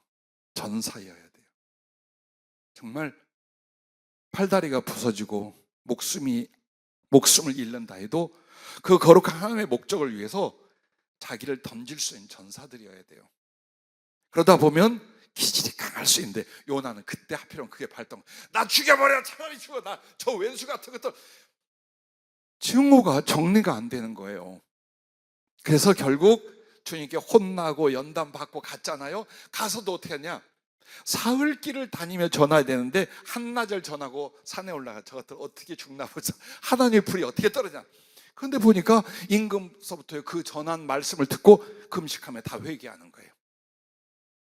했더니 입이 대빨이야 나와서 원망을 하고 불평하고 투정을 하고, 그래서 요나서는 뭘로 끝납니까? 하나님의 자비와 긍휼. 그럼에도 그 중에 좌우를 분별 못한 어린이들, 가축들, 죄 없는 많은 사람이 있는데 내가 어찌 아끼지 않겠느냐, 그렇게 말씀으로 끝나요. 그래서 여러분과 나에게 복음을 전한다, 누구에게 성령으로 뭘 가서 전한다 할 때 중요한 건 얼마나 여러분이 영혼을 사랑하고 있는가를 봐야 돼요. 그래서 여러분 안에 사랑이 없잖아요. 성령님께서 주실 은사나 은혜가 제한이 돼요. 왜? 사랑 없는데 주면 이 가지고 사람 팬다니까. 사람 몰고 다니거나 꺾거나 자기 수하에 두고 부려먹거나 이런 짓을 해요. 그런데 정말 여러분이 그리스도의 사랑에 잡혀, 그럼 이 모든 걸 또 그 영혼이 잘 되게 하기 위하여 애를 쓰고 다 쏟아붓지 않겠어요? 그래서 여러분에게 준비되는 건 성령의 나타남과 은사만이 아니에요. 그걸 위하여 여러분에게 계속 성품 훈련을 만들었던 거예요. 사랑해야 하고 온유해야 하고 용서해야 되고 품을 수 있어야 되고 기다릴 수 있어야 되고 그의 장점을 보며 격려할 수 있어야 되고, 이렇게 가야 말씀 사역, 성령의 사역을 할 수 있게 된다라는 것을 잊지 마시길 바랍니다. 그리고 여섯 번째는 이겁니다. 넓고 많은 상식을 필요로 합니다. 아니 저기 성령께 말씀 들으면 됐지 왜 세상 지식이나 상식이 필요할까요? 여러분 대부분 그 사역이 뭔 줄 알아요? 선포하는 사역만이 아니에요. 상담이에요. 성령의 지시와 예언은요, 개인이나 혹은 어느 그룹에 대하여 거의 가면 긴밀하게 상담 사역으로 들어갑니다. 그런데 이 사람이 쓰는 언어, 살아온 삶, 그의 직업, 혹은 그가 말하는 취미, 혹은 그가 말하는 여러 가지 상식 등에 대하여 그걸 상담해 줘서는 몰라. 다시 말해봐요. 나 그거 모르겠는데 설명 좀 해봐. 이러고 있으면 안 된다라는 거예요. 그래서 모든 다양한 방향의 시사라든지 상식에 대해서도 어때요? 복음을 전하고 성령으로 권면할 사람들은 거기에 시간을 많이 갖고 있어야 돼요. 그래야 그 사람의 생활이라든지 취미라든지 혹은 하고 있는 일이라든지 거기서 발생한 문제라든지를 빨리 알죠. 이와 같이 여러분이 성령을 받고 말씀을 듣는다는 게 여러분 혼자 끝나면 괜찮아요. 근데 점점 다른 영혼들을 사랑하고 그들에게 하나님의 뜻을 전하고 나아가면 예언을 하거나 쳐서 하나님의 말씀을 전하거나 더욱 중차대한 생사의 문제와 국가의 문제까지도 전할 수 있어요. 사도 바울을 보세요. 그리고 옛 선지자들을 보세요. 그렇게 했어요. 만약 여러분이 내가 하나님의 말씀의 사람으로서 성령의 검, 하나님의 말씀을 가진 자요, 그분이 나를 정말 사랑하여 쓰시고자 나를 드리고자 한다면 여기까지 생각을 하셔요. 여러분 여기까지 생각을 하셔야 돼요. 그냥 그런 게 있나 보다 할 게 아니에요. 주여 저건 내 것입니다. 내게 주셔서 내가 만들어져서 내가 내 인생과 생명을 그 하나님의 말씀을 전하고 영혼을 살리는 데 나를 써주시옵소서라고 하실 수 있기를 바랍니다. 성령님의 말씀과 그 지혜와 능력 세계는 가히 끝이 없어요. 인간은 상상도 못할 세계가 있어요. 자, 그러면 여러분 보세요. 믿어 구원받거나 주의하는 건 꼭 그렇게까지 성령의 말씀을 듣고 지시나 예언이 이런 걸 안 가져도 할 수 있잖아? 라고 생각해요. 대놓고는 지금 아무도 그 말씀 안 할 거예요. 그런데 은근히 뒤로 물러나 이 생각을 하는 주의종과 사명자 많은 성도들이 있어요. 꼭 그렇게 해야 되느냐? 자, 그러면 여러분에게 성령님이 이걸 말씀합니다. 성령의 지시와 예언의 중대한 필요성. 왜 성령의 지시와 예언이 하나님 말씀으로 말미암아 우리에게 필요한가? 그 중대한 필요성이 뭔가를 첫째, 주님과의 소통과 교제가 온전하고 깊어집니다. 자, 하나님께 말씀을 들어요. 근데 그것은 문학적이거나 문법적이거나 혹은 율법적이거나 논문적이 아니에요. 인격적이에요. 즉 이미 말씀을 하신다는 건 당신의 마음, 당신의 인격, 당신의 만남과 사랑이 온전히 돼서 어때요? 친밀함 가운데 나누는 교제예요. 그걸 통해 말해요.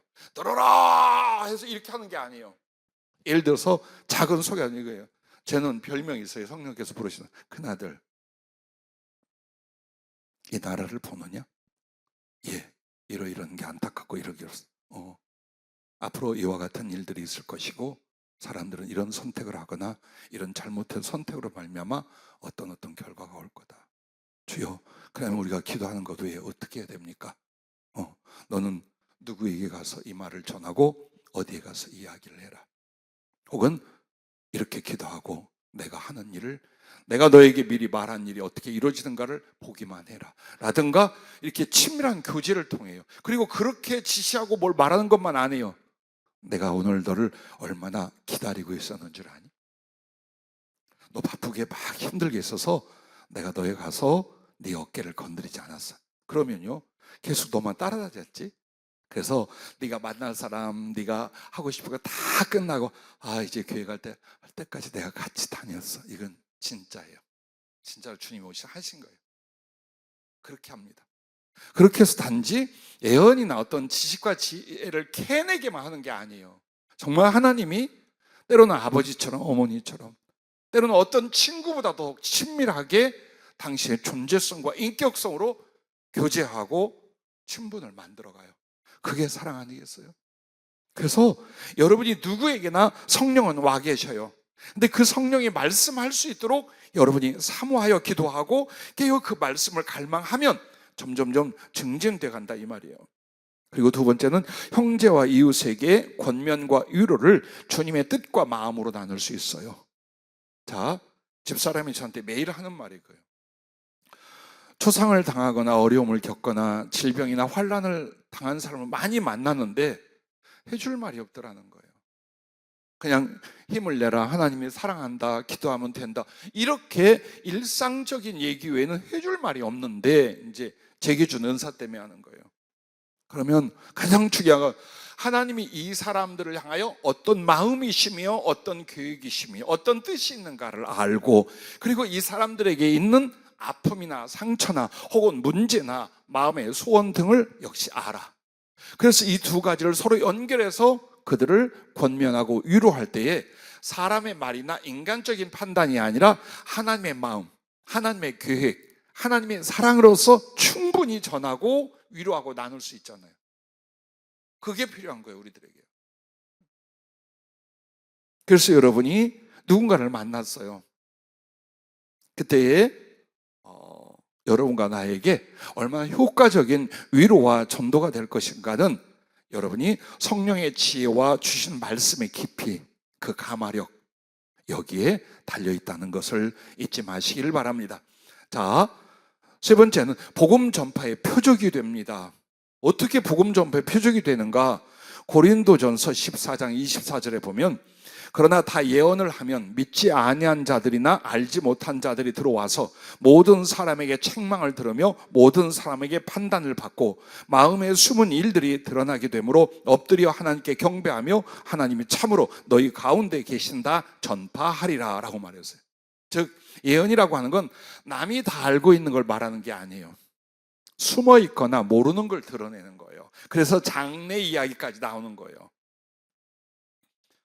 미국 사역에 정말 뜻깊은 일이 한 번 있었습니다. 교회를 미국에 세울 때에 한 권사님이 눈의 시력이 점점점 나빠가고 있었어요. 그리고 그는 부동산업을 크게 여러 직원을 두고 사업을 튼튼하게 만들어 놓았어요. 근데 그분이 와서 은혜를 받고 저희와 같이 교회를 세우기로 했어요. 근데 그분에게 제일 큰 아픔이 뭐냐? 큰 딸을 데려다가 그 사업을 물려주려고 같이 하고 있어요. 근데 이 딸이 엄마 따라 교회를 나오거나 집회하는데 오질 않아요.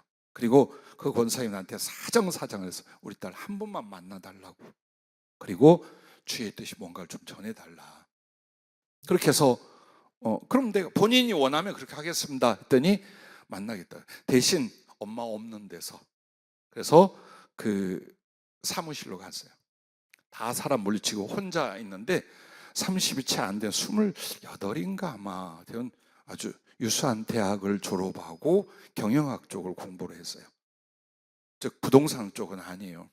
근데 나를 딱 보더니 그래요. 목사님 얘기 많이 들었습니다. 내가 가장 괴로워하는 거 두 가지가 있는데 무엇인가 맞춰보십시오. 그래.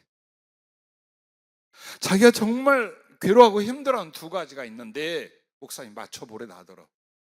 이 말이죠. 네가 성령으로 예언하고 성령으로 비밀 드러낸다면 너 나 한번 맞춰봐라 그거예요.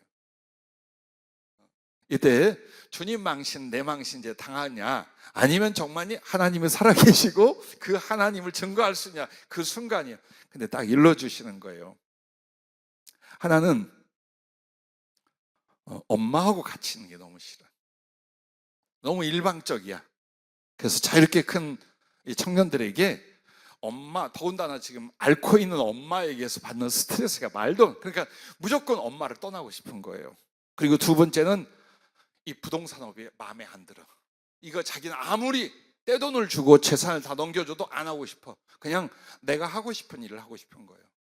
근데 지금 저 엄마를 버리고 갈 수도 없어. 그래가지고 신앙이 무너지고 있는 거예요. 가장 고통과 괴로움 속에서 이러지도 저러지도 못하는 거예요. 그래서 그 얘기를 하니까 그게 맞다는 말 대신에 그냥 내 앞에 펑펑 울기 시작하는 거예요. 그래서 자매님, 걱정하지 마라. 엄마하고 같이 안 있을 거고 이거 사업으로 물려받지 않아도 돼. 주님의 계획은 자매가 행복한 거고 더 주님의 사랑에 많은 지혜와 사업을 줄 거예요. 그리고 내가 엄마를 설득할 테니까. 그 바람에 여기까지 그 울다가 웃으면 그랬어요. 이거 집회 참석하고 해피엔딩으로 끝났어요. 자, 예를 들어서 보세요. 똑같은 사람이에요. 뭘 서로가 내 비밀을 어떻게 알아? 될 일을 어떻게 알아? 그런데 만약 어느 주의종과 여론을 통하여 그 사람만 아는 비밀이나 혹은 장래되어질 일들을 말씀의 줌으로 말미암아 어떤 일이 벌어져? 야, 진짜 하나님 살아계시구나. 정말 하나님 살아계시구나. 그렇게 해서 하나님을 인정하고 믿고 따르는 표적이 된다는 거예요. 실제로 제게 여러 가지 은사 중에 병을 고쳐가지고 예수님께 돌아온 사람보다 예언이나 지혜로 빨리 예수님을 영접하거나 하나님의 뜻대로 선 사람이 100배든 더 많아요. 우리가 생각하는 표적이면 귀신 쫓고 막 병 고치고 이쪽일 것 같잖아요. 그보다 더 강한 게 뭐냐? 사람의 비밀과 그의 마음을 드러낼 수 있는, 그의 삶을 드러내어 줌으로 앞으로를 방향을 잡아주는데 이게 누구냐? 이게 너를 사랑하는 주님 하나님이시다는 거예요. 거기에 대한 감동과 그 다음에 그 길을 결정하는 선택이요, 어느 표적보다 더 강력하게 사실은 일어나요. 최근에 만난 우리 가족들도 아마 그랬을 거예요. 이처럼 여러분과 나에게 성령의 말씀, 여호와의 말씀 임하여라는 이 은혜가 어디까지 갈 것이냐, 어떤 일을 이룰 것이냐는 가히 상상할 수 없는 거예요. 그렇게 함으로 직접 하나님의 뜻을 알게 되고 순종하여 그 말씀을 성취하게 되는 거예요. 자, 우리는 살면서 나 역시 그래요. 하나님의 뜻을 어떻게 다 알겠어요? 인생이라는 걸 어떻게 다 알겠어요? 그럼에도 그 중에 상당히 중요한 부분들을, 그리고 굴곡질 그 상황에서 하나님이 성령으로 말씀해 주는 거예요. 나의 계획이 뭐며 나의 사랑이 무엇이며 너 지금 그 길 가면 안 되고 너를 위한 내가 이런 걸 예비했어. 그리고 충분히 그것을 믿고 이해할 설득을 또 성령님이 시켜주는 거예요. 그래서 여러분과 내가 삐뚤어진 길, 실패할 길, 뺑뺑 도는 길이 아니라 하나님의 은혜와 그 승리의 직로를 갈 수 있게 만들어주는 것이 바로 성령님의 지시와 예언의 말씀들이라는 것입니다. 그래서 여러분과 나에게 앞으로 어떻게 되냐? 성령의 지시와 예언을 받고 전하는 자는 더욱 온전한 믿음과 사랑과 함께 더 큰 은사를 사모해야 됩니다. 항상 여러분에게 믿음과 사랑이 기초예요. 성령에 임하신 모든 은혜는 믿음과 사랑이 없잖아요. 구하지도 마. 그거 안 만들고 구하지도 말아요. 엉터리 돼요. 아니면 칼날 들고 예를 들어서 남 대접할 부엌칼 가지고요, 남 등치게 돼요. 절대로 그렇게 하면 안 돼요. 그래서 여러분에게 믿음과 사랑이라는 건 항상 주 안에서 말씀처럼 만들어야 돼요. 만들면서 주님 마음을 헤아리고 영혼들을 사랑하고 구원하려고 계속 성령을 구하고 말씀을 구해요. 그렇게 하면서 여러분에게 은사가 무엇이냐? 성령을 체험하되 여러분에게 줄기차게 그 기능과 지혜가 나타나면 그때부터 은사예요. 근데 그전에는 뭐냐? 체험이에요. 어떤 걸 체험하고 부분적으로 받아요. 그래서 여러분에게 같은 은사라도 더욱 큰 은사를 사모해라. 큰 은사라는 건 뭐냐? 성숙하고 완전에 이르는 거예요. 예를 들어서 여러분에게 하나님의 지혜에 대해서 말하되 성경을 깨닫는 어느 정도 풀어줄 수 있는 지혜로 은혜를 받았어. 그래도 여러분 어때요? 성령의 지혜 은사 받은 거 맞아요. 지혜 말씀 은사 받은 거 맞아요. 그리고 어느 정도 주님이 야 설교할 때 이렇게 해라 하고 오면 지식의 말씀 은사 받은 거 맞아요. 그런데 중요한 게 이제 얼만큼 높고 넓게 가르쳐 줄 수 있냐예요. 우주가 어떻게 만들어졌는지, 땅과 하늘의 관계가 무엇인지, 하나님께서 무엇을 앞으로 어떻게 이 세계를 이끌어 가실지, 돌 하나 풀포기 하나에도 하나님의 계획과 뜻과 생명력이 어떻게 나타나는지, 한 인간의 삶과 마지막이 어떻게 되는지, 이 지구는, 이 구원의 역사는 어떻게 끝나는지, 자, 하늘나라는 어떻게 존재하며 어떤 기능과 은혜를 주는지, 지옥은 왜 있으며 어떻게 존재하는지, 자, 그 깊이와 넓이라는 건 주어진 은사, 받은 은사로만 아는 거예요. 그래서 여러분들에게 지금 지혜 쪽에서 내가 눈도 막 열리고 듣기도 하고 깨닫고 교통이 되잖아요. 그걸로 만족하면 안 돼. 더 큰 은사를, 하나님을 더 많이 알고 사랑하기 위하여, 그리고 그 주님의 말씀과 그 은혜를 전하기 위하여 내가 내 생명을 걸기 시작하는 거예요. 두려워하지 마세요. 하나님을 위하여, 영혼을 사랑하고 살리는 일 위하여 죽는다는 것보다 더 값진 일은 없어요. 여러분이 그 문턱을 넘어가셔야 돼요. 하나님을 믿으면서 나를 위해 하는 것은 어린아이예요. 정말 하나님의 사랑과 생명력이 붙잡히면요, 어차피 알아요. 이건 언젠가 벗어. 근데 이걸 어떻게 벗고 갈 것인가. 즉, 이 목숨마저 아름다운 주님 사랑, 영혼 사랑을 쓸 수 있다면 그것을 기쁘게 담대히 받아들이기 시작을 해요. 그때부터 성령은 강력하게 역사하기 시작을 해요. 그런데 여러분이 거기에 걸리잖아요. 그 이상을 주면 뭐 할 거예요, 이 사람에게? 육을 위해 쓸 건데, 세상을 위해 쓸 건데 그 이상을 주면 뭐 하겠어요? 자기를 초월해야만 하나님의 영광 혹은 많은 사람의 유익을 위하여 그 하나님의 귀한 걸 쓴단 말이에요. 값없이, 온전하게. 그런데 나를 못 넘어서는 거예요. 내가 잘 살아야 돼. 내 자존심이 중요해. 내게 먼저 필요해. 내 행복이 먼저 필요해. 그럼 그 사람은 믿어 구원받는 정도의 성령과 말씀에는 임하지 않아요. 그래서 여러분들에게 정말 앞으로 하나님 말씀이 임하되 어떤 크기와 깊이로 임할 것인가에 대하여 여러분 어때요? 더 큰 은사를 사모해라. 더 큰 지혜와 말씀을 사모하라. 무엇으로? 목숨 건 사랑과 사명을 위하여 그렇게 해나갈 수 있기를 바랍니다. 말씀을 맺습니다. 성령의 검이 되게 하십니다. 그러므로 자, 내가 성경을 읽고 설교도 듣고 공부도 해서 말씀이 시작이 돼요. 그런데 어느 날 내 믿음 안에 하나님의 영이 내 안에 들어오셔요. 그리고 그분은 정말 예수님과 아버지의 영광과 존재와 인격으로서 내 안에서 교통하기 시작을 하는 거예요. 이걸 이제 여러분이 경험해 왔잖아요.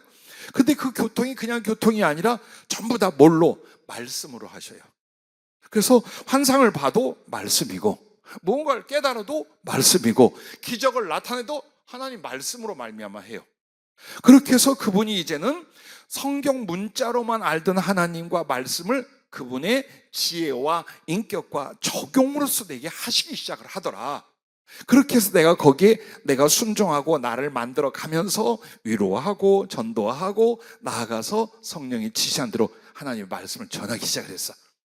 그러면 이제 여러분을 어떻게 만드냐? 하나님이 쓰시는 성령의 검이 되게 해요. 그것을 예배서 6장 17절에 성령의 검, 곧 하나님의 말씀을 가지라라고 말합니다. 그러면 성령의 검이라는 건 뭐냐? 하나님 말씀이 사람의 심령과 영혼을 찔러 쪼개는 거예요.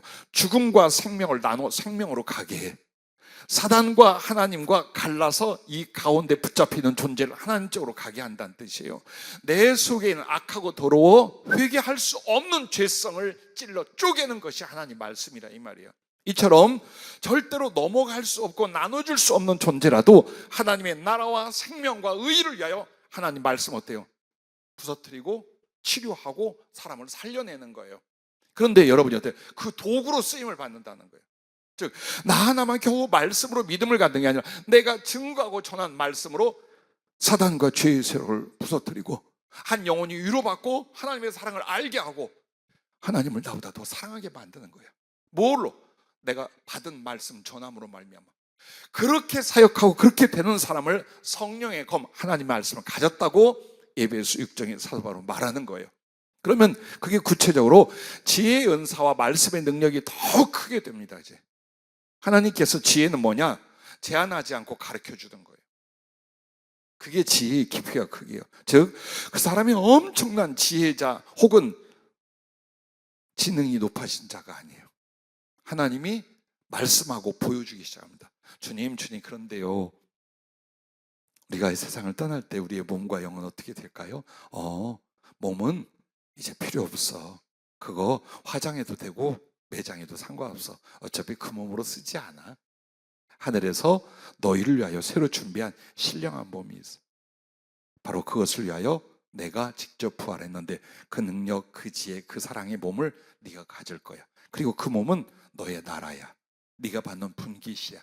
하늘나라는 전부 다 공동으로 쓰게 돼 있어. 공동으로 소유하게 돼 있어. 그러나 그 몸은 너의 것, 너의 선물, 너의 상급이고 너의 나라란다. 이렇게 직접 일러준 말씀이에요. 자, 얼마든지 성령 안에서의 그 깊이와 지혜는 말할 수 없어요. 그래서 여러분이 우리에게 주신 그 지혜의 은사가 커지면서 이제 영혼들에게 복음을 전하거나 상담하거나 나눌 때 돼요. 역사가 강력하게 일어나고 하나님께서 더 능력 있게 만들어 주셔요. 그래서 복음을 위해 하나님의 쓰심의 이유와 달란트가 바로 여러분이 성령의 검이 되는 데 있어요. 그러면 어떤 사람이 이렇게 말할까? 목사님, 그건 최소한 신학을 공부하고 복음이나 선교를 위해 살 사람들의 것이고 우리는 사업이나 물질로 구제하려고 그래요. 어림도 없어. 하나님 말씀 없는 사람을 여러분이 열심히 돈 번다고 하나님 쓸 것 같죠? 안 써요. 왜? 말씀은 남에게 전하는 것만이 아니야. 자기 안에 있는 하나님의 분량이에요. 내 안에 하나님이 어떻게 계신가의 깊이와 분량이 내가 믿고 받고 나아가는 말씀이에요. 그래서 예수님을 하나님의 말씀이라고 하는 거예요. 그래서 하나님이 어떤 사람을 들어섰을 때에 제일 중요한 게 뭐냐? 말씀이 그 사람에게 어떻게 있는가예요. 그것이 지식이 되고 인격이 되고 사명이 되어 있는가예요. 그걸 보고 주님은 성령도 붓고 물질도 주고 파송도 하고 들어 쓰시는 거예요. 그것을 여러분 잊으시면 안 됩니다. 두 번째는 영혼을 구원하고 세움을 빠르고 온전하게 합니다. 예를 들어서 우리가 몇십 년 걸려 한 영혼이 믿음을 갖게 한다면 이렇게 하나님의 말씀을 받고 성령의 지혜를 갖게 되면 그 자리에서라도 빠르면 아니면 얼마 짧은 시간 내에 한 사람의 중심과 삶, 영혼이 변화돼요. 사실 여러분과 내가 만나서 이미 모든 걸 수용하고 우리 교회를 결정하신 분들도 있지만 만났을 거예요. 만나서 하루를 혹은 몇 번을 혹은 몇 달간을 여러분이 나와 만나 함께 했던 시간들이 전부 다 모였어요. 전부 다 성령으로 주님 말씀해 줬잖아요. 주님의 마음, 여러분의 아픔, 여러분의 갈 길, 여러분의 어떻게 될 거 해줬잖아요. 그리고 나서 그 짧은 시간 동안 내가 사랑하는 우리 성도님들, 우리 사명자들한테요. 얼마나 빠른 변화 그리고 견고한 변화가 일어났습니까? 외부 사람도 그렇지만 여기 있는 우리 가족들이 대부분 다 그랬잖아요. 그런데 그것을 이제 내가 아니라 여러분이 받아서 여러분이 사역을 해야 되는 거예요. 여러분이 해야 돼요.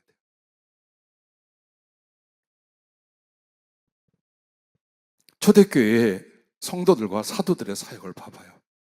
왜 그렇게 강력했어요? 왜 이렇게 많은 영혼들이 회개하며 많은 사명자가 배출됐어요? 바로 성령의 말씀으로 전했기 때문에. 그래서 이제 여러분이 그렇게 되시라는 거예요. 그리고 세 번째가 그리스도를 아는 것과 사랑함이 깊고 높아져요. 자, 우리는 아는 만큼 믿고 아는 만큼 사랑하게 되어 있어요. 내가 예수님을 알고 경험해야 그만한 믿음이 나오고 그만한 사랑이 나와요. 그래서 어느 누가 자기의 개인적 인격으로 하나님을 말할 수 없이 사랑할 수 있다. 못해요. 모르는 걸 어떻게 사랑해? 모르는 걸 도대체 어떻게 사랑해? 근데 딱딱하고 하고 상처받고 아픔 속에 살아왔어요. 어쩌면 쓰레기 더미 같이 살았어. 그런데 어느 날 그가 그의 사랑과 말씀을 나에게 나타내기 시작해요. 그 고통과 절망 혹은 상처와 분노 속에서 사람 노릇도 못할 줄 알았던 나에게 어느 분이 나를 사랑하기 시작했어요. 그런데 그 사랑은 진실했고 모든 표현과 경험을 다 주신데 그분이 하나님이야. 그분이 하나님이야. 어떡할 것 같아요? 그럼에도 그분을 사랑하지 못할 인간이 있을까요? 아니요. 그래서 어설픈 것 같고 부족한 것 같지만요, 목숨 걸고 하나님, 예수님 찾는 이유가 그 사랑 때문이에요. 그리고 그 사랑의 경험과 은혜의 맛을 아는 사람은 신앙생활을 종교적 형식으로 하려고 안 해요. 예수님과의 계속적인 사랑을 위하여 하려고 하지, 종교적인 형식과 이거 가지고 내가 신앙이네, 절대 그렇게 안 합니다. 무엇이 더 예수님을 사랑하고 무엇이 더 하나님을 기쁘시게 하고 어떻게 그분의 사랑을 받고 그의 능력을 가지고 이 사랑을 세상에 알릴까, 이쪽으로 가게 만듭니다. 그래서 즉 이 상태가 사랑 충만, 말씀 충만, 성령 충만, 하나님의 모든 충만하신 것으로의 충만에 이르는 상태예요. 이 세계가 있어요. 나는 역시나 우리 목사님의 설교는 길었어. 나도 알아. 근데 중요한 건 이 전체를 씹어먹듯 여러분 가슴속에 새겼으면 좋겠어요. 아니면 그 중에 한 가지만이라도 인생을 바꾸고 신앙을 바꾸는 구원의 줄이 되거나 능력의 하나님의 손이 됐으면 좋겠어요. 그리고 이 말씀은 솔직히 말해서 성령이 주신 것과 그대로 따르며 경험한 내용들이에요. 그리고 시간이 갈수록 내 마음을 헤아려 주시길 바라는 게 뭐냐, 우리 청소년 청년들과 우리 목사님들, 모든 성도님들과 사명자들에게 다른 건 몰라도 주님을 향한 내 가슴하고 은사와 지혜는 여러분에게 다 전이 됐으면 좋겠어요. 못된 성질 말고, 못된 거 말고, 그래도 그나마 좀 괜찮은 성품 고고하고 우리 주님에 대한 사랑하고 은사는요, 매일 기도가 그거예요. 주님, 왜 그런 줄 알아요? 소중했어도 그런데 아까워서 그래요. 나 가고 나면, 나 떠나고 났는데 만약 그러던 은사나 지혜가 연결이 안 된다면 너무나 많은 일과 너무나 많은 기록으로 남게 될 이 하나님의 말씀과 유산들을 어떻게 하냐, 그게요 정말 하루하루 지날 때마다, 특히나 내가 몸이 막 힘들다라고 하면 나는 갈 준비를 하니로 괜찮아. 근데 자꾸 그걸 생각하는 거예요. 그래서 그동안 오랫동안 버틴 우리 목사님들, 사랑하는 우리 성도님들, 양육된 우리 청년들, 그리고 지금 와서 은혜 몽땅 받고 계시는 우리 사랑하는 믿음의 성도들, 그렇게 될 수 있으면 좋겠어요. 어느 것보다도 행복해요. 어느 것보다도 소중하고, 물질이니 세상에서 권력이니가 비교 안 돼요. 하나님을 알아간다는 것, 그분과 사랑할 수 있다는, 그게 진리의 지식과 함께 실존이 되어 간다는 게, 여러분 솔직히 이 세상에서 무엇을 얻고 이루는 것 절대로 비교가 안 됩니다. 나는 우리 가족 모두가 그렇게 될 수 있기를 바라고, 그보다 더 충만할 수 있기를 주의 이름으로 축복합니다.